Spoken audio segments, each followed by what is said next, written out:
let me introduce myself. Myself Dheeraj. So I have total 14 years of experience in the cloud.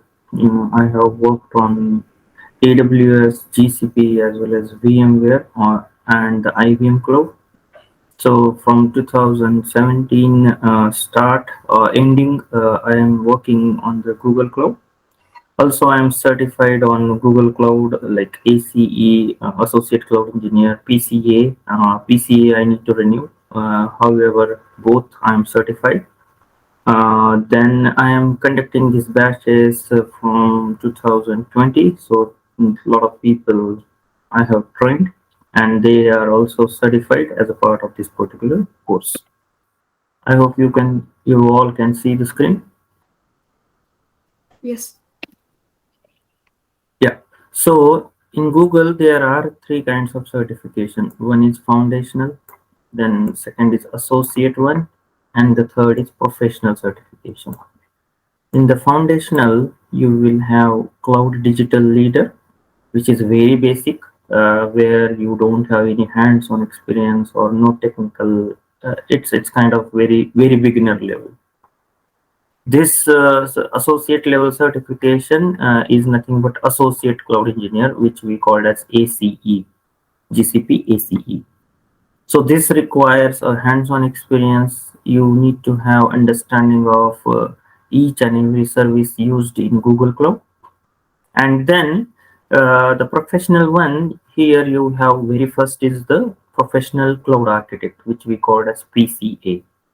And the rest of the certifications are subject matter expert. Like if you want to go for network, then you can go for network engineer. If you are from data, then you can go for database engineer. If you are DevOps, you can go for DevOps engineer.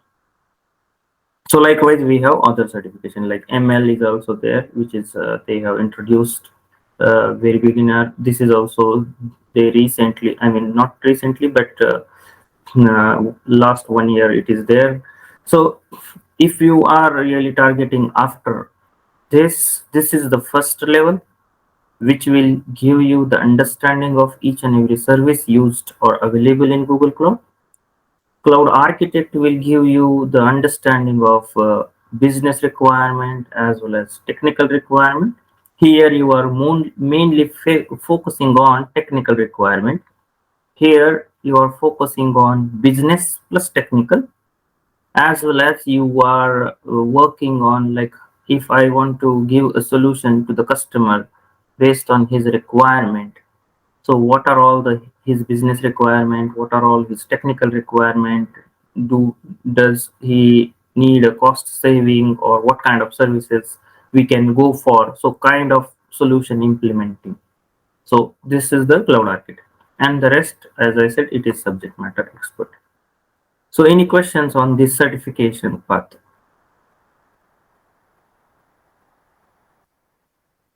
So this is not mandatory. You can skip this. You can start with this, and then it is up to you which path you want to go.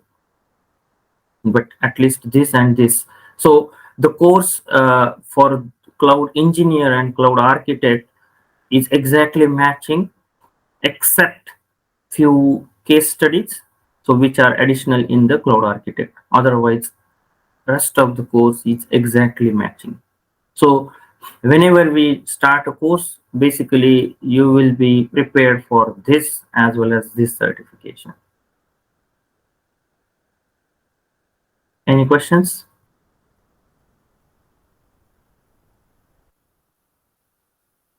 Okay, I will take it as no. So am I audible? Yeah, it is audible. Yeah, you Okay, are. fine.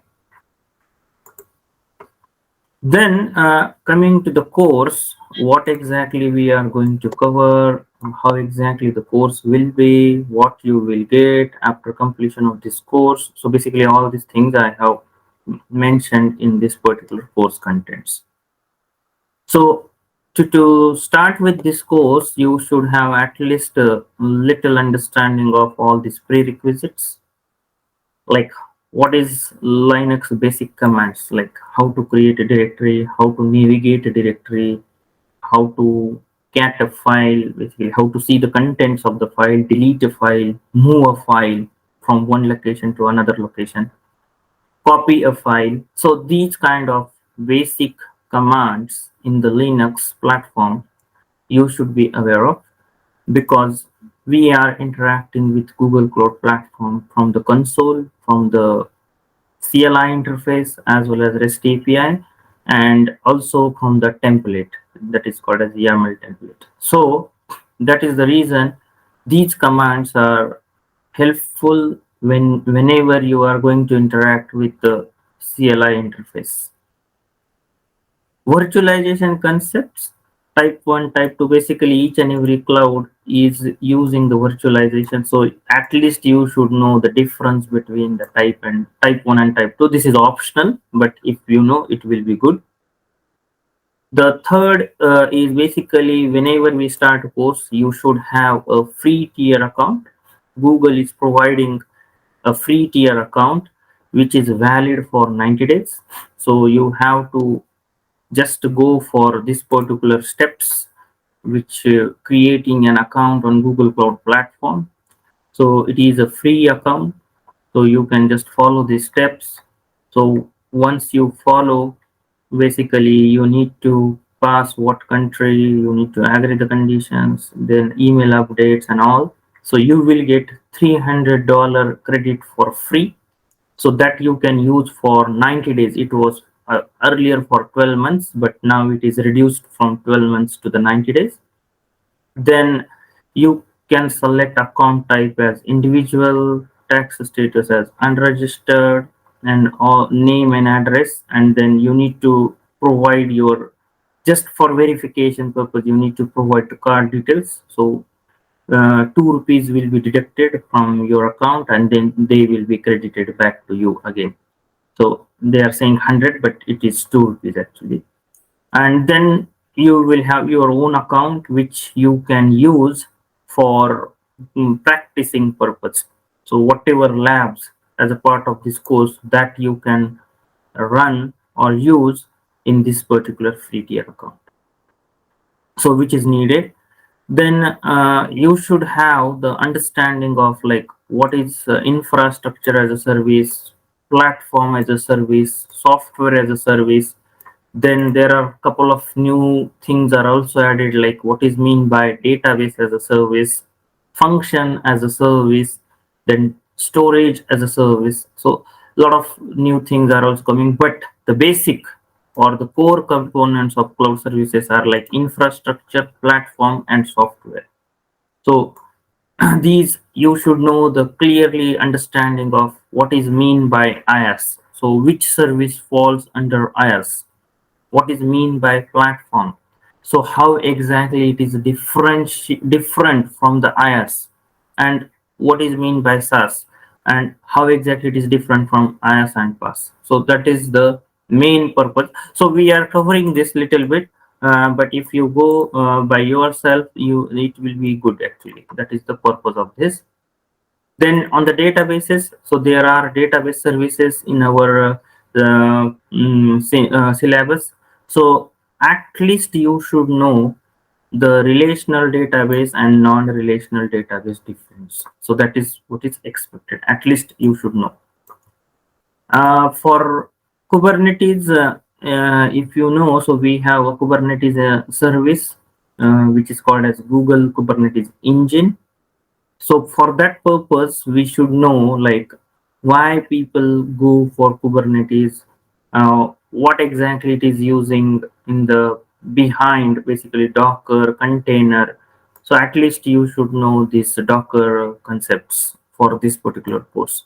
How to pull a image, how to push the image, how to create a image, what is image, so how can I connect to the container? If I want to start a container, how can I start a container, stop a container? If I want to go inside the container, how can I go inside the container? So these basic things you should know, so which will be helpful for your Kubernetes part. So any questions on these prerequisites before I go for actual course? So as I don't have a Docker. Mhm. experience or exposure. So we should take that as a crash course or some online courses before we go for this course. There is a link on the Docker. So at least Mm-hmm. you should go for like basic things which I told you, like how to create an image, build an image, or push and pull the image from the Docker hub, and how to start the container, stop the container. These five six basic things you should know. Okay. So few things we are covering. It's not like that we are not covering, but if you know in advance, it will be good actually. Yeah, sure. Thank you. Any other questions? Dheeraj, I want to ask one question. Like, as this syllabus is related to associate, so Mhm. this topic, application migration, will also be covered in this session or not? Application migration is not part of syllabus. Okay, If you okay. go to the syllabus, Mhm. I forget to tell you. So for each and every course, there is a syllabus. Okay, if I go Okay, for here,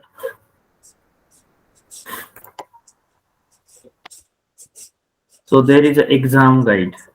Okay, for each and every course, you will have an exam guide. So in that exam guide, whatever they have mentioned here, I am covering everything.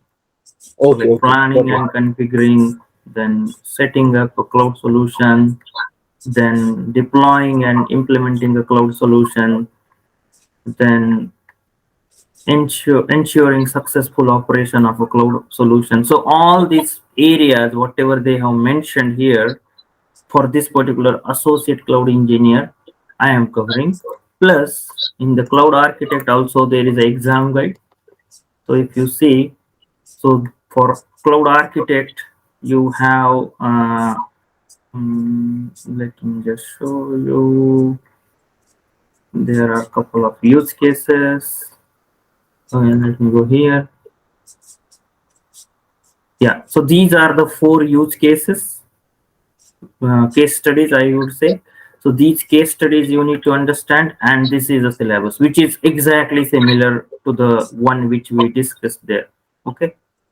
Okay. So designing security compliance and analyzing optimal technical and business. So this is, here you will see the business part. Like technical Mhm. is covered in associate, but here you need to go for business as well. So managing implementation and all these things. So migration is not part of this syllabus, so I'm not covering, because in the exam guide, I will just follow the exam guide. Whatever is mentioned in the exam guide, I will cover. Okay. Yeah, okay. Yeah. Any other questions?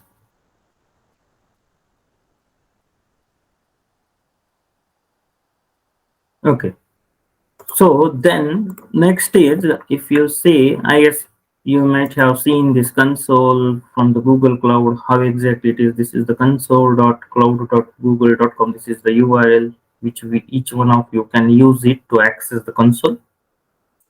And you will see a project, and then on navigation menu, once you click on it here, so you will have all the services which are listed. Each and every service is listed here, if you see, and then it is subcategorized and all these things you can see here. So the syllabus which I have created or prepared is based on the sections. So if you see here, there is a compute section. In that you have compute engine, and then there are subsections. Then Kubernetes engine, then there are subsections. VMware engine we are not covering, it is not needed. Workload manager is also not needed. We are covering compute engine, Kubernetes engine, then cloud run, cloud function, app engine, API gateway, and endpoints. All these we are covering. Then storage, file store we are covering, cloud storage we are covering, and data transfer we are covering. In the databases, like memory store, file store, data store, big table, all these we are covering. Spanner we are covering, SQL we are covering.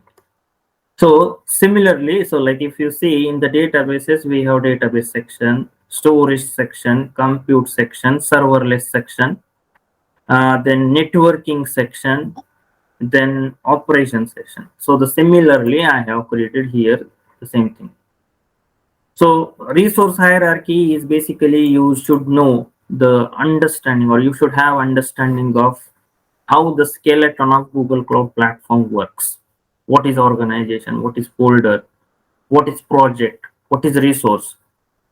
If I want to create any service, which where I just shown you on the console, so where exactly it will be created, what that service is called.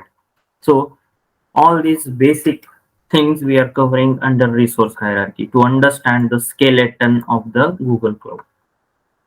Then IAM is basically identity and access management. So how exactly I can assign the permissions or control the permission, kind of RBAC.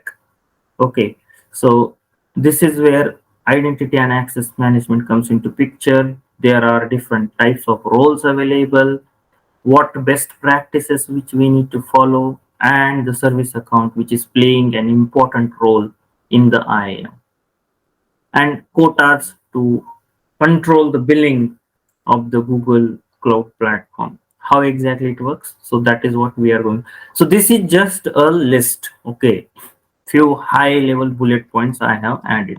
But if you go to the IAM,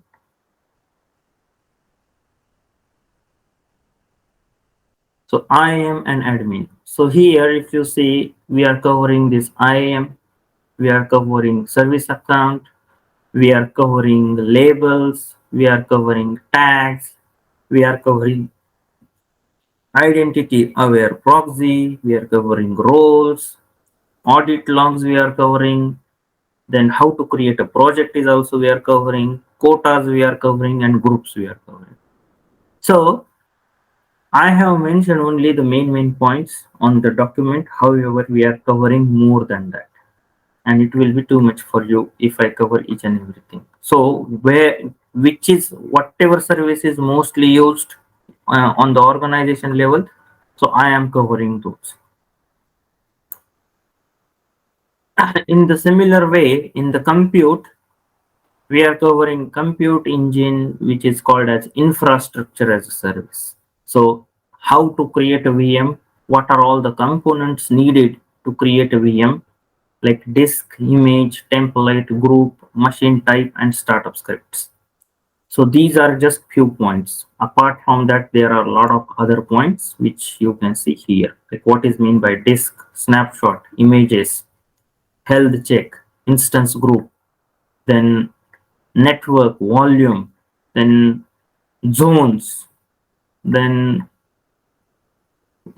what is mean by soul tenant nodes. So all these points which we are covering whenever it is committed use discounts, this is also we are covering. So we are covering a lot of options whatever they have provided in the compute engine section.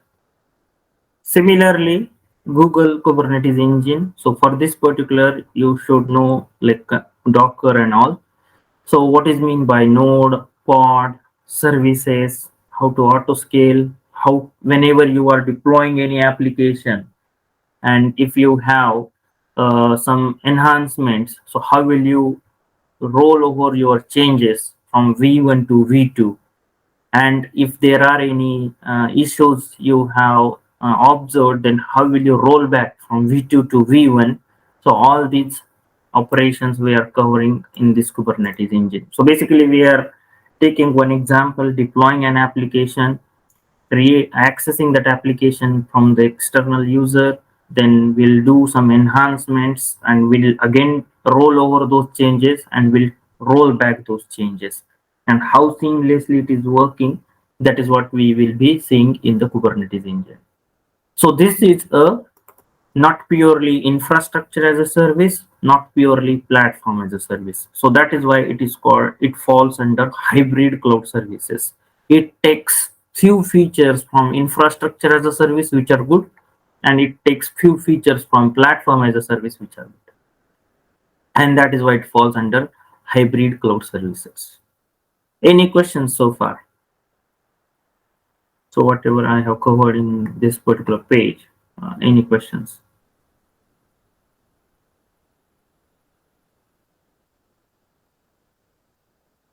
Okay. Then app engine. So basically this is again a platform as a service.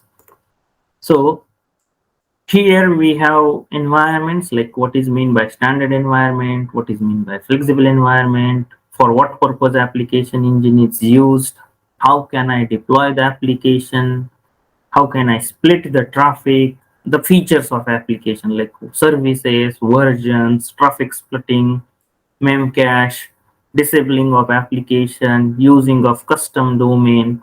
All these are features of app engine, and on high level you have two environments, which is called standard and flexible. Then serverless service, these are very popular nowadays, because everyone wants in a event based. So these two services are event based services. That means these services will be triggered by some events. So, and it will execute the logic whatever we have written inside these services, and the billing will be only when it is triggered for during that particular time. So for example, if this takes 1 minute to run, only billing is applicable for that 1 minute, and the rest of the time it is idle, so no billing. So that is the main purpose of serverless service. So in serverless, we have cloud function and cloud run. So we'll see what is the difference between cloud function and cloud run, and in which scenario we can go for cloud run, and in which scenario we can go for cloud function. Then the storage, which is again important, very highly used in that. The first is Google Cloud Storage Bucket. We'll see how it is different from your AWS S3 bucket. So what are all the differences from the Google Cloud Storage bucket to the S3 buckets? Then what are all the classes available in the bucket? Then what is versioning, how to enable the versioning, how exactly it works, what is mean by lifecycle policy, why it is needed, then signed URL, what is the purpose of signed, then object notification is used for what, file transfer means if I want to do a transfer from AWS S3 bucket to the Google storage, or if I want to transfer from physical data center to the Google storage. So how this file transfer service is there, if I have lot of data with more than 20 TB of data, how can I use this file transfer effectively? So all these things we will cover under this file transfer. File storage is again another service which is used if you want a central storage. So that is what the file store. A very huge topic on the network side, like whenever you create any service, from where your service will get an IP address assigned, how exactly the you should have at least understanding of what is CIDR range, what is how to define the IP address, and all these things. The traditional networking concepts like DNS or NAT or something like that. So VPC is the one which is playing an important role in the Google Cloud Platform.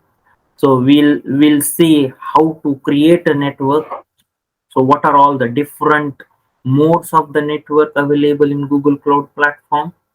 Then we will see how the VPC is mapped with the region, zone, and all these things. Then how they can communicate, in which scenario they can communicate, the VM, in which scenario they cannot communicate, why they cannot communicate. So all these things we will be discussing in the virtual private cloud. Firewall rule is again playing important role. If you want to block some traffic, if you want to allow some traffic, so this person is playing an important role along with the routes. Then Network types, like as I said, for the VPC creation, you have a couple of network types available. So we'll explore those. Then the purpose of network peering, like why the network peering is there, whether it is available just between the project, between the organization, across the organization.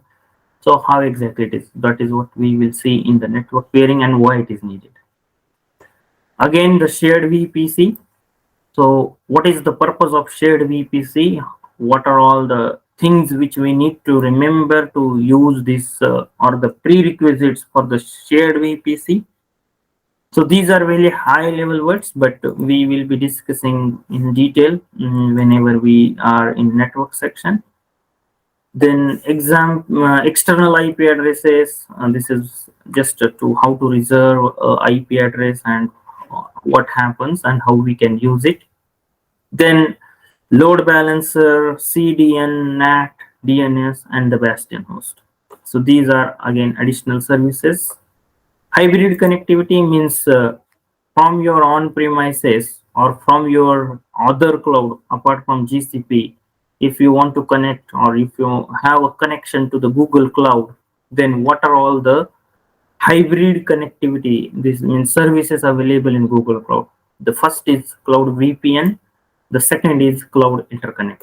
So these two services are available if you are planning to have a connection from your on-prem to Google Cloud.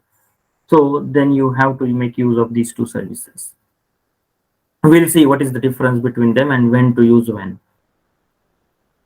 Then the important part, like whatever application you are deploying, whatever services you are creating, if they are not working or they are working and if you want to do some analytics, then these services play an important role. If you want to alert some in case of failures, so cloud logging, monitoring, error reporting, debug, trace.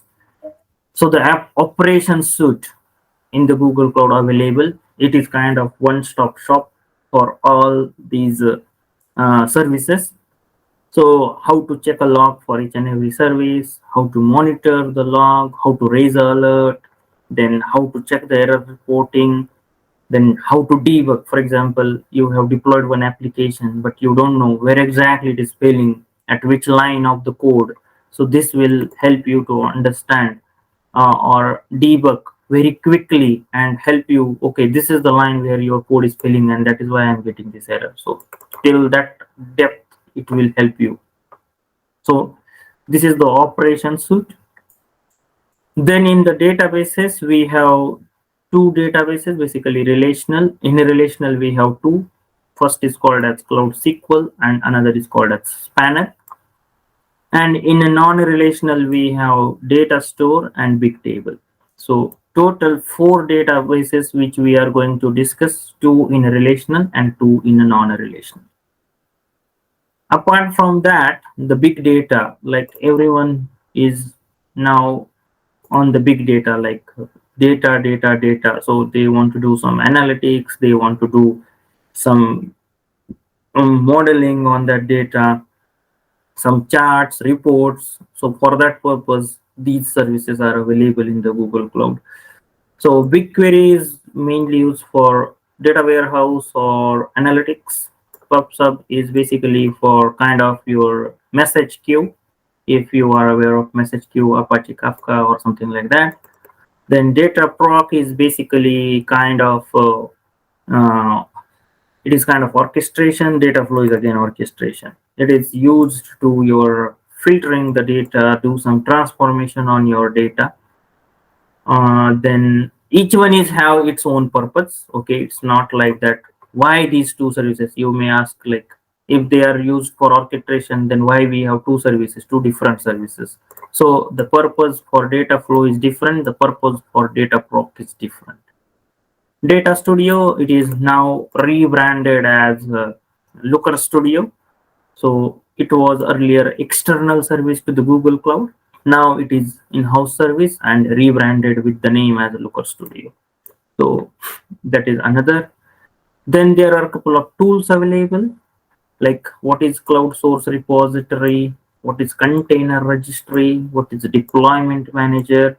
So these are the tools we will be exploring whenever we are in Kubernetes engine, whenever we are in, I guess, in application engine. So there we are using this. Even deployment manager also we are exploring. Then additional services like identity aware proxy. As I said in the IAM section, this is what we are going to discuss. Then what are all the ways, for example, if you have created a compute engine, what are all the ways you can connect to the virtual machine? So this is what we are going to discuss. And the last is the use cases or case studies for required for your professional cloud architect. So these are all the services which we are going to explore. So any questions before I go for the last section actually on this syllabus part, like right from this to this. So you will be explored for each and every service. Sorry, what was your question? I mean, any questions on this particular syllabus or contents, or is there any other expectation? So that is what I would like to understand. No, as of now, from my end, Dheeraj. Thank you. Okay, Nilesh, do you have anything? No questions as of now. This is Okay, so then once we finish our course, basically how exactly the structure will be. So the whatever the course contents I am going to share, they will be given to you. Each and every class is recorded. For each and every service, you will get a lab in the sense you will get hands-on experience. So you have to use your free tier account and perform those labs. Then once you are prepared with this, then I am going to share the questions and answers to prepare for the certification exam, so which will give you the confidence like what kind of questions you may expect in the exam. So then you will be ready for both the certifications like cloud engineer as well as professional cloud architect. So this is what you will be prepared for. The duration of this course is basically 50 hours. It is very vast syllabus, so we need to have daily 1 hour, or weekend is good. I would recommend weekend like 2 hour every weekend, Saturday and Sunday. So the 4 hours will get 4 5 hours. So with that we can cover in 8 weeks. So that's how the duration of the course is. So this is what you will get at the end of the course. Any questions on this?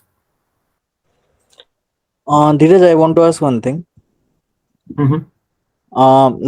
As I'm currently already working into AWS cloud, okay, so Mhm. covering most of the services, like 10 to 15 services. So in terms of like opportunities, like I already have 8 plus years of experience. So as Mhm. compared to, I mean, in terms of Azure cloud and GCP cloud, which one would be the best to learn at this point in time, considering the opportunities? If you are okay, if you are just targeting for certification, Azure is the simple Azure fundamentals and all these things. You can go and quickly do the certification. I mean, certification point of view, I'm telling you, Azure is the one which you should target. If you want the opportunity wise, so then say all three are. I'm not just fan of one. All three are competitor. AWS is always on the top, then GCP, and then Azure. Okay. And if you know one cloud, it is very easy for you to understand another cloud, because you have already explored few services, and with the comparison, you can easily understand the other cloud services. Yeah. Yeah. Okay. Any other question? No? Then I guess we are good to stop here. Yeah. Thank you Any for your other time. question, guys? Anything else? No. So we can wrap up, sir. Yeah, we are good to wrap up. Yes. Okay. Thank you so much, guys, for coming, and thank you so much, sir. Yeah. Thank you. Regarding the batch details and timings, you can just contact your counselors regarding that. They will update you regarding that. Sure. Thank you. Okay. Thank you so much. Bye. Bye bye.